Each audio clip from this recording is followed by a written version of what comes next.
are obviously mitumba in Kenya.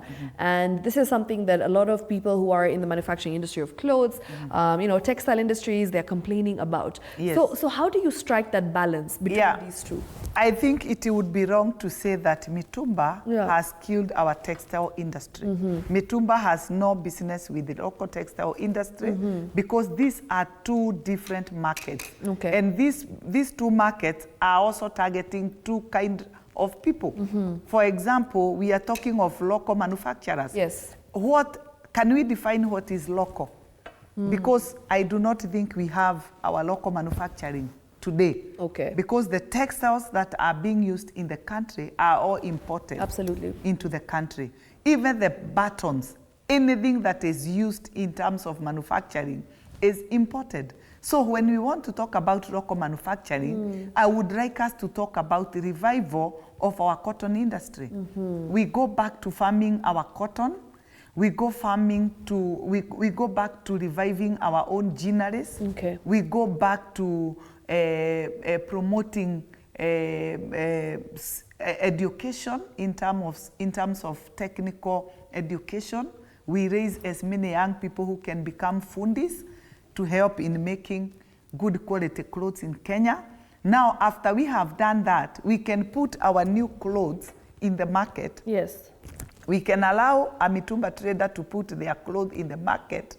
And since all of them are cheap, we allow now the consumer power of choice. Okay. Kenyans should be given power to choose what they want to buy.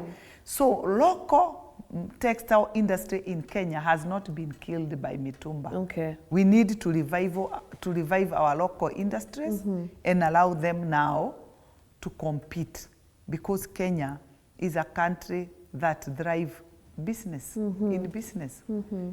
Number two, our local manufacturers who are manufacturing today, they are manufacturing for export. Only a very small percentage they are allowed to sell locally.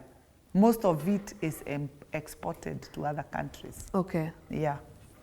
All right. Teresia, when we talk about, some of the regulations or guidelines that are currently in place when it comes to handling of mitumba or just the importation of mitumba, in relation to the environment, in relation to the impact that mitumba has on the environment, do you think that in the next few years, these will need to be tightened? Yeah, what I think is we need to talk about the whole household textile waste. Yes. We don't need to talk about mitumba because mitumba is not the only contributor of textile in households. Yes. Every household buys new clothes every year. A report that was recently launched by Mitumba Consortium in collaboration with East Africa, the Kwame team, indicated that every year people are buying new clothes and old clothes. Okay. So every household is buying new clothes and old clothes. Yes. Yes. So when we talk about the end of life of garments, we talk about all of them. Yeah. The new clothes and the old clothes. They will at some point get to the end of life. Yeah. So how are we handling our household waste in Kenya? This is a household problem. How the city council is handling waste, household waste in totality. Yeah. We have manufacturers, they have their cuttings. How are they managing their waste? Okay. How is the manufacturers, how are they handling their waste? Yes. How is households managing their textile waste? Okay. A garment, whether it is new or old, at some point, it will come to the end of life. Yes. That should be now our discussion. Yeah. Now, not magnifying the issue of mitumba.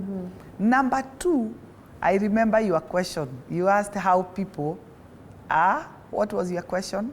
How we value add our garments when they are at the end of life. Yeah.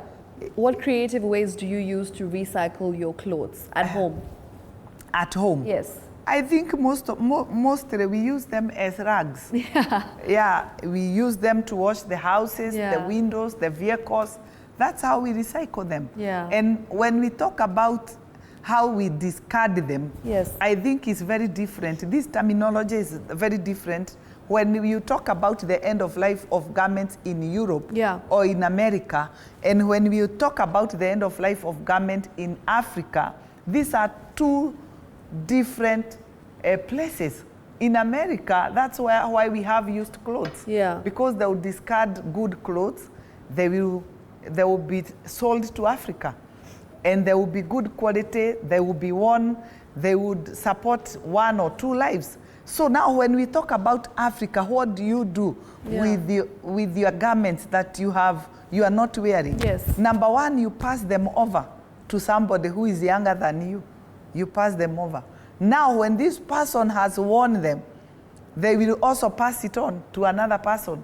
Now at the end of life, we also give it another life. We call it a duster. We wash the house. Yeah. We clean the windows. Yeah. Multi-purpose garments. Yeah, multi-purpose. So by the time we are saying this textile now is for the landfill, it's completely gone.